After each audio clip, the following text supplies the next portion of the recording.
የጂ7 መዝናኛ ቤተሰቦች ለተቀዳሚን ጠብቀን በስንጠይቅ እነሆ ዲላ ከተማ ተከስተናል።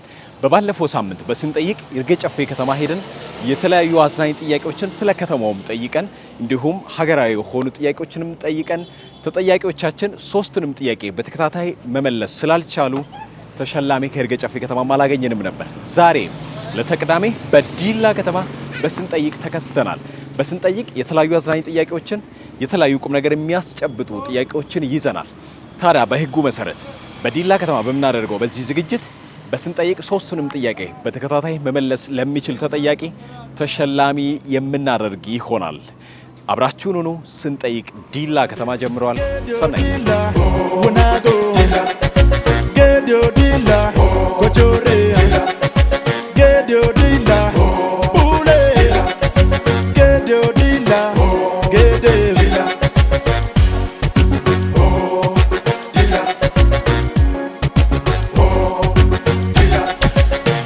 ተቀባይ ሰላም ምትደላ ዲላዬ ዲላዬ ሁሉም ቤት የሚላው ከተማ ዲላ ዲላዬ ዲላዬ ብሉልኝ ጠጡልኝ ሽንትና ጮማውን ዲላዬ ዲላዬ ፍቅራቸው ያረካል ልክ እንደ ቡናቸው ዲላዬ ዲላዬ። ሰላም ነው? እግዚአብሔር ይመስገን። ማን እንበል? ፍስሐ ተፈራ እባላለሁ ከፎቶ ብሔርያ። ማን እንበል? ተዛሩ ብራኑ። ማን እንበል? ጊፍት ይባላል። ማን እንበል? አመነ ገመቹ። ማን እንበል? ስንታየው እባላለሁ ዲላ ፈለገ ጊዮን ትራንስፖርት የዲላ ወኪል ነኝ። ሌላ ተጠያቂ አግኝተናል። ሰላም ነው? ደህና ነሽ? ማን እንበል? ታሪኩን መመራት ይገለማየባላል ኢንሻአላህ አሙሸጋሙ በንዶ ኢንሻአላህ ተሐሳተ ዋንዶ ኢንሻአላህ ኢንሻአላህ ኢንሻአላህ ዮ ኢንሻአላህ ኢንሻአላህ ቱገላዮ ኢንሻአላህ ይሄዳለው ዛሬስ ኢንሻአላህ ደቡብ ገዴኦ ላይ ኢንሻአላህ አልችልም ለመቅረት ኢንሻአላህ ኢንሻአላህ ቱንሳላይ ኢንሻአላህ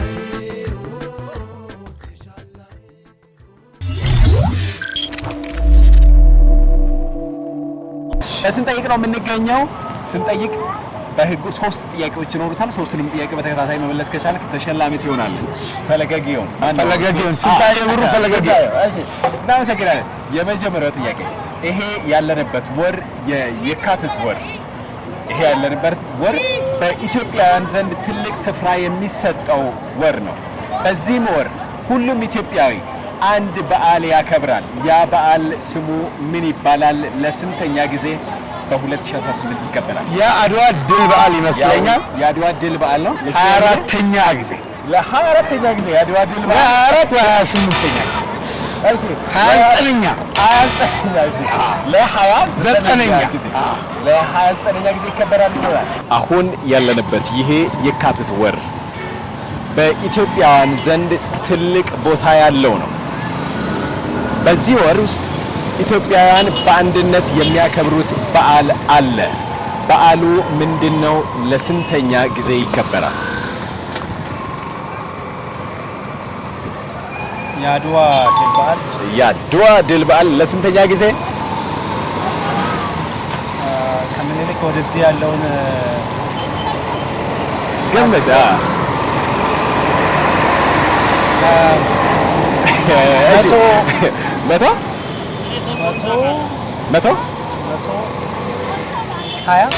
መቶ ሀያ አሁን ባለንበት የካቲት ወር በኢትዮጵያውያን ዘንድ ትልቅ ስፍራ ያለው ወር ነው። ምክንያቱም ሁሉም ኢትዮጵያውያን በአንድነት የሚያከብሩት አንድ በዓል አለ። እሱ በዓል ምንድነው? ለስንተኛ ጊዜ ነው የሚከበረው? አድዋ ድል በዓል ለስንተኛ ጊዜ? ለ24ኛ ብለዋል። አሁን ያለንበት የካቲት ወር በኢትዮጵያውያን ዘንድ ትልቅ ስፍራ የሚሰጠው ነው። ሁሉም ኢትዮጵያዊ የሚያከብረው አንድ በዓል አለ በዚህ ወር የሚከበር። በዓሉ ምንድነው? ለስንተኛ ጊዜ ይከበራል?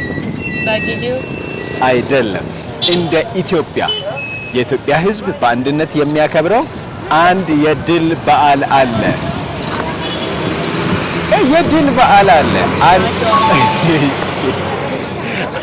እሺ አድዋ ብለሽናል። ለስንተኛ ጊዜ ነው የሚከበረው? አሁን ያለንበት በዚህ የካቲት ወር ውስጥ ይህ የካቲት ወር በኢትዮጵያውያን ዘንድ እጅግ ታሪካዊ የሆነ ወር ነው። በዚህ ወር ኢትዮጵያውያን በሙሉ አንድ በዓል ያከብራሉ። ያ በዓል የሚያከብሩት ምን ይባላል? ለስንተኛ ጊዜ ይከበራል? በኢትዮጵያ ነው? እንደ ኢትዮጵያ በዚህ ወር የሚከበር የድል በዓል አለ። በዓሉ ምን ይባላል? አድዋ። አድዋ ለስንተኛ ጊዜ ነው? 19ኛ ነው። 19ኛ የሚገርም ነው። እሺ አሁን ያለንበት ይሄ ወር የካቲት ወር በኢትዮጵያውያን ታሪክ ትልቅ ስፍራ ያለው ነው። በዚህም ወር ውስጥ ኢትዮጵያውያን ሁሉ የሚያከብሩት አንድ በዓል አለ። ያ በዓል በአንድነት የሚያከብሩት በዓሉ ምንድነው? ለስንተኛ ጊዜ ይከበራል? በዓሉ አድዋ ነው። ለስንተኛ ጊዜ ይከበራል?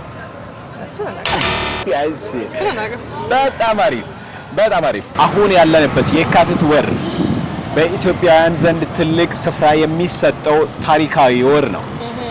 በዚህ ወር ኢትዮጵያውያን የሚያከብሩት በዓል ምን ይባላል?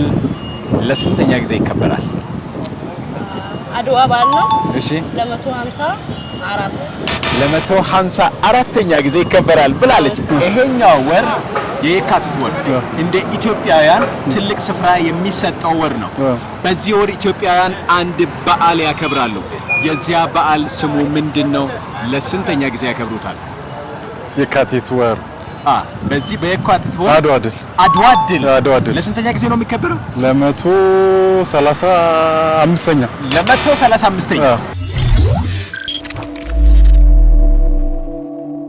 ወደ ሁለተኛው ጥያቄ ስንሄድ የጅቡቲ ዋና ከተማ ማን ይባላል?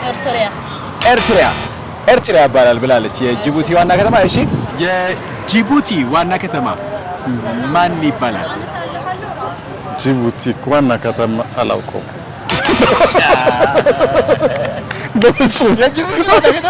ጅቡቲ የጅቡቲ ዋና ከተማ ማን ይባላል? ጅቡቲ ዋና ከተማ ጅቡቲ። ኦኬ የጅቡቲ ዋና ከተማ ጅቡቲ ነው። ጅቡቲም ሳይሆን የሚባለው ጅቡቲ ነው የምትባለው ስትጠራ ራሱ ዲ ሳይለንት አይደለችም። ጅቡቲ እኛ ዝም ብለን በልምድ ጅቡቲ ይላል። ጅቡቲ ነው የሚለው። ጅቡቲ ግን ዋና ከተማም ጅቡቲ ነች። ጅቡቲ ነች። ስለነበረን ቆይታ እናመሰግናለን። የጅቡቲ ዋና ከተማ ማን ይባላል? የጅቡቲ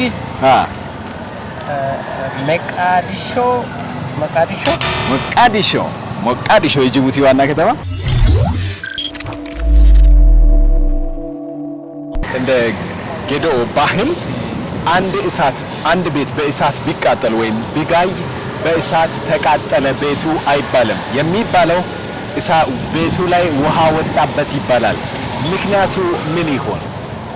ምክንያቱ ህዝብ ከህዝብ ጋር ተረዳድቶና ያው ችግር ቢያጋጥምም ያንን ቤቱን መልሶ ስለሚሰራው ነው። የተቃጠለውን ቤት መልሶ ስለሚሰራው በእሳት ጋየ ወይም ተቃጠለ አይባልም። በእጅ ሳይሆን መስራያ ቀጥለናል። ስንጠይቅ እናመሰግናለን። እንደ ገዶ ባህል አንድ ቤት በእሳት ቢጋይ ወይም ቢቃጠል ቤቱ ላይ ውሃ ወጣበት ይባላል እንጂ በእሳት ጋየ ወይም ተቃጠለ አይባልም። ለምን? በእርግጥ የድሮ አባቶቻችን ቤት ሲቃጠል ቤት እንደተቃጠለ አይናገሩም። በቃ ውሃ እንደፈለቀ ውሃ እንደወጣ ብለው ሰው ሁሉ ይህንን ካለ በገደኛ የሚባለው እንትን አለ አረፍተ ነገር ያችን ካሉ በቃ ቤት እንደተቃጠለ ነው የሚሉት። ለምንድን ነው እንደዚህ የሚሉት? ውሃ ወጣበት የሚሉት ለምንድን ነው? ውሃ ወጣበት የሚሉት በእርግጥ እሳት ነው። ነገር ግን የውስጥ ትርጉም እንዳለ ነው የምታወቀው። ያንን ደግሞ ብሞክር ልክ ሰዎች ውሃ እንዲያመጡና ውሃም እሳትን እንዲያጠፉ ውሃ ወጣበት ብለው ይናገራሉ። ሌላ ትርጉሞችም ደግሞ ሊኖሩ ይችላሉ። በጌዶ ባህል መሰረት አንድ ባል ሚስቱን እየደበደባት ከሆነ ሚስቱም ሸሽታ ወደ ጓዳ ከሄደች የቤቱን ምሰሶ ከያዘች ወይም ደግሞ ወደ መኝታ ክፍል ሄዳ አልጋ ብትይዝ ባል መምታቱን ያቆማል። ለምን? ያው ተሸንፍ ያለው ጓዳ ገመና ስለሆነ። እሺ እንደ ምሰሶ ደግሞ ያው በባህላችን በአካባቢ ማህበረሰብ ዘንድ ምሰሶ ባለቤት ነው። ስለዚህ ራሷን አምናለች፣ ተደብቃለች። ስለዚህ ያን መሸሸጊያና ገመና ስለሆነ ገመናውን ለማየት አይደለም ለምን ነው በራስ ያንደምታምናስ። ወደ ሶስተኛው ጥያቄ ስንሄድ የኢትዮጵያ ብሔራዊ መዝሙር ምንም የግጥም ስህተት ሳይኖር ትያለሽ። ድምፅሽን ከፍ አቋቋመሽ የዜግነት ክብር በኢትዮጵያችን ጸንቶ ታየ ሕዝባዊነት ዳር እስከ ዳር በርቶ በሰላም በፍቅር ለሕዝቦች ነፃነት በእኩልነት በፍቅር ቆመናል በአንድነት ለፍቅር ስምና ያሻርን ሕዝቦች ለስራ ይኖረን ድንቅ ባህር መድረክ የአኩሪ ቅርጽ ባለቤት የተፈጥሮ ጸጋ የጀግና ሕዝብ እናት እንጠብቅሻለን አለብን አደራ ኢትዮጵያችን ኑሪ እንኩራ ኢትዮጵያችን ኑሪ ጨርስልን እኛም ባንድነን እንኩራ። እኛም ባንድነን ስንጠይቅ ቀጥለናል። አሁንም ተጠያቂዎቻችን በጣም እያዝናኑን ነው፣ በጣም እየተዝናናን ነው። አብራችሁን ሁኑ። የኢትዮጵያ ብሔራዊ መዝሙር ትዘምርልኛለህ አንድም የግጥም ስህተት ሳይኖር። እሺ አንድ ጀምር። የዜግነት ክብር በኢትዮጵያችን ጸንቶ ታየ ሕዝባዊነት ዳር እስከ ዳር ጸንቶ ለሰላም ለፍቅር ለሕዝቦች ነፃነት በእኩልነት ቆመናል በአንድነት መሰረት ተስሎ ስምና ያሻለን ሕዝቦችን ለስራ የቆምን ድንቅ ባህር መድረክ የፍቅር ባለቤት የተፈጥሮ ጸጋ የጀግና ሕዝብ እናት እንጠብቅሻለን አለብን አደራ ኢትዮጵያችን ኑሪ እኛ ባንቺ እንኩራ። አሪፍ። የኢትዮጵያ ብሔራዊ መዝሙር ትያለሽ። እሺ የዜግነት ክብር በኢትዮጵያችን ጸንቶ ታየ ሕዝባዊነት ዳር እስከ ዳር በርቶ ለሰላም ለፍትህ ለሕዝቦች ነፃነት በእኩልነት በፍቅር ቆመናል በአንድነት መሰረት ተስሎ ስምናን ያሻረ ሕዝቦች ነን።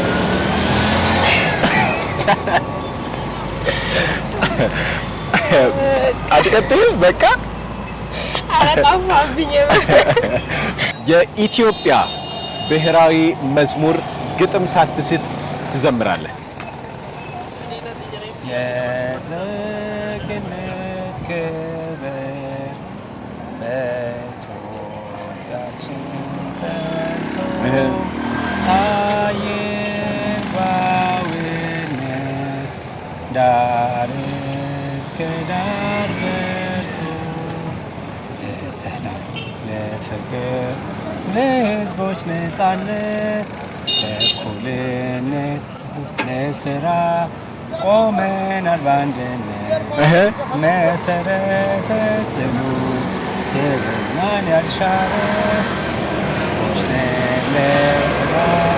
ለስራ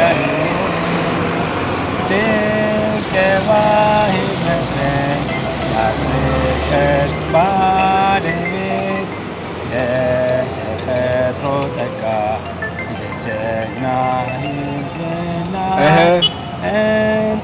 እንጠብቅሻለን አለብን አደራ ኢትዮጵያችን ኑሪ እኛም ባንቺ እንኩራ። እናመሰግናለን። በስንጠይቅ ስለነበረን ቆይታ እናመሰግናለን። መልካም ጊዜ።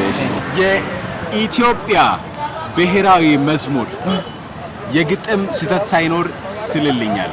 በእውነት እሱን እንትን ይለኛል ይከብደኛል ትንሽ ዘምረዋል ግን መዝሙር ያው በተወሰነ አውቀዋለሁ። አዎ አውቀዋለሁ።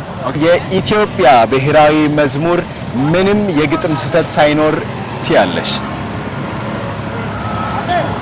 ወስቻለሁ የምር የኢትዮጵያ ብሔራዊ መዝሙር እስኪ መግቢያውን በይ። የዜግነት ክብር እኮ መግቢያው እስኪ መግቢያ የዜግነት ክብር በኢትዮጵያችን ጸንቶ የህዝባዊነት ነው። የህዝባዊነት ታየ የህዝባዊነት ኧረ የህዝባዊነት ነው። ኦኬ እሺ ቀጣይ ታየ የህዝባዊነት አግዘኛ አገዝኩሽ እኮ ቀጣይስ የኢትዮጵያ ብሔራዊ መዝሙር ያለ ምንም የግጥም ስህተት ትልልኛለህ? እሺ አይ መግቢያው ጠፋኝ። መግቢያውን ልንገር። የዜግነት ክብር የዜግነት ክብር አልችለው እሺ ወደ ሁለተኛው ጥያቄ እንሂድ። ወደ ሁለተኛው ጥያቄ ስንሄድ የኢትዮጵያ ጎረቤት ሀገሮች አሉ። ኢትዮጵያን የሚያዋስኑ ጎረቤት ሀገሮች አሉ። ከነዛ ጎረቤት ሀገሮች ውስጥ አራቱን ትጠቅሽልኛለሽ? የኢትዮጵያ ጎረቤት ሀገራቶች ይኖራሉ። ከነዚህ ውስጥ አራቱን እዚሁ የኢትዮጵያ ጎረቤት የሚባሉ ኢትዮጵያን የሚያዋስኑ ትግራይ፣ መቀሌ። እሺ የኢትዮጵያ በአፍሪካ ውስጥ የሚገኙ ጎረቤት ሀገራት ብቻቸውን ሀገር የሆኑ የኢትዮጵያ ግን ጎረቤት የሆኑ ኦኬ አንተን ነጠል ብላ ስላለች ነው ትግራይ አትካተትም። አንድ ትግራይ በኢትዮጵያ ውስጥ የምትገኝ አንድ ክልል ነች። እንደ ኢትዮጵያ የእናንተ ቤት አለ። እናንተ ቤት አካባቢ ላይ ጎረቤቶች አሉ አይደል? ጎረቤቶች እነማን ናቸው? ልክ እንደሚባለው ኢትዮጵያም ትግራይን፣ ደቡብ ኢትዮጵያን፣ ማዕከላዊ ኢትዮጵያን፣ አማራን፣ ኦሮሚያን ይዞ አንድ ሀገር ነው። የጎረቤቶቿ እነማን ናቸው? ኢትዮጵያ የራሷ የሆነ የጎረቤት ሀገሮች አሏት። የጎረቤት ሀገሮች ከጎረቤት ሀገሮች ውስጥ 6 ሀገሮች ይጠቀሳሉ። 6 ሀገሮች ያዋስኗታል ኢትዮጵያ። አንቺ አራቱን ትጠቅሽልኛለሽ? ሱዳን፣ ግብጽ፣ ሱዳን። እሺ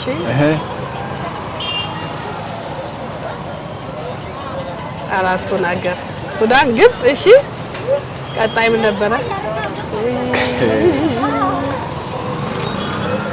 ኤርትራ አይደለችም? አይ እኔ አላውቅም። እንግዲህ አንቺ ነው ማለት ነው። እሺ ኤርትራ እንበል ወይስ አንበል?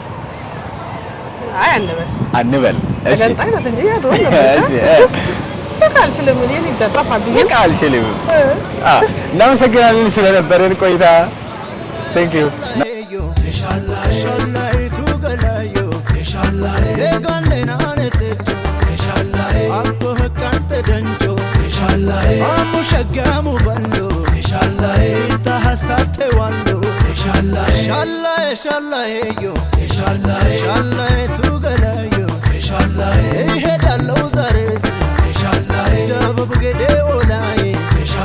አልችልም ለመቅረት ሻላይቱን ሳላይ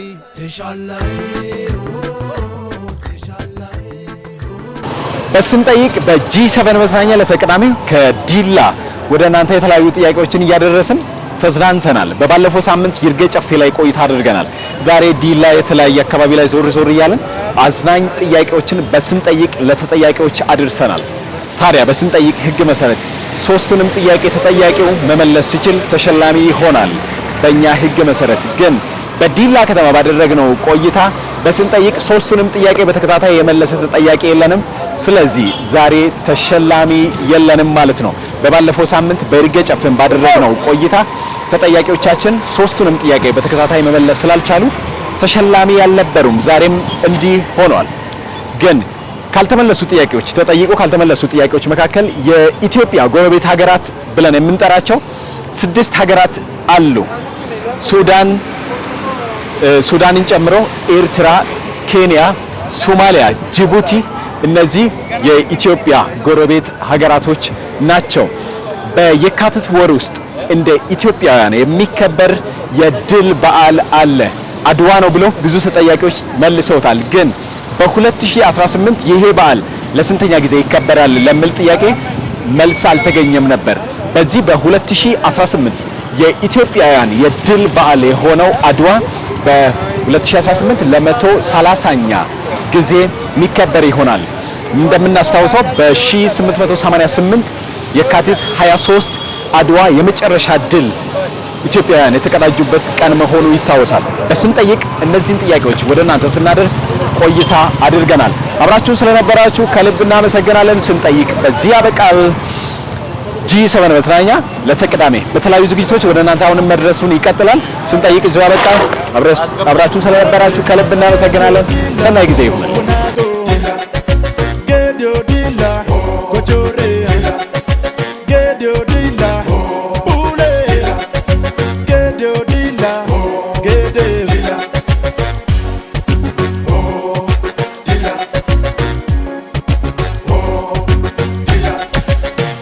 ተቀባይ ሰላም ምትደላ ዲላዬ ዲላዬ ሁሉም ቤት የሚላው ከተማ ዲላ ዲላዬ ዲላዬ ብሉልኝ ጠጡልኝ ሽንትና ጮማውን ዲላዬ ዲላዬ ፍቅራቸው ያረካል ልክ እንደ ቡናቸው ዲላዬ ዲላዬ ነጋማሌ ቢቱማማሌ ነጋማሌ ዳንቺ